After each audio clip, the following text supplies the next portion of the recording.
वो अपने प्रेमी से भी होना करत है कहत है कैसे कैसे अरे कि मरजी बाटे कुछ करो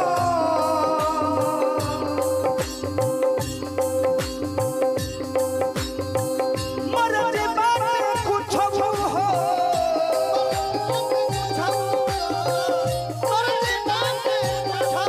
मरजी बाटे कुछ हो करो सोहग रात भर में कि हमर होना सैया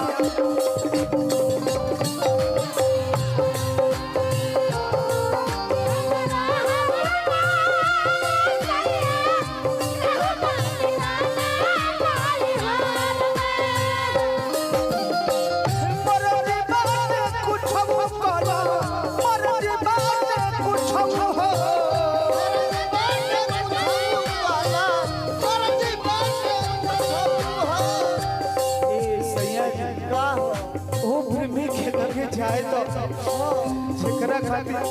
ये पूरा जीवन ई ना सोचनी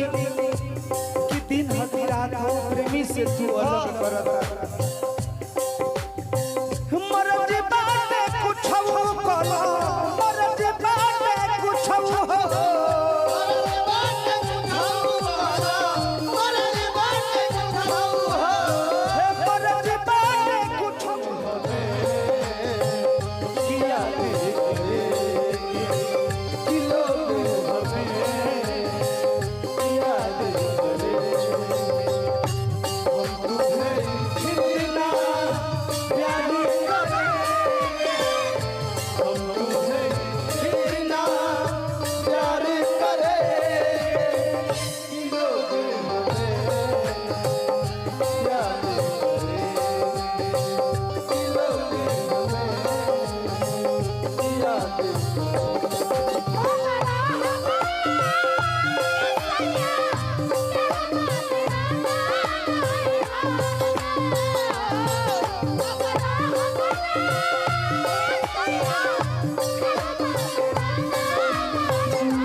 अपने प्यार खाती दुनिया से लड़ घूमकर कैसे भूला ये राजा कि रात भात खाती तो आईवाने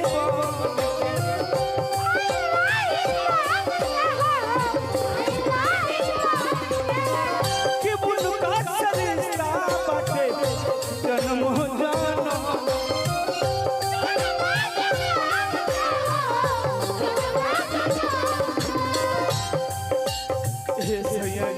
तारा लागता कि हमरा कुछ कैला से तो जीवन बस ऐसे ठुकर बाकी हो बिक्री लगे जाए कि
Yeah.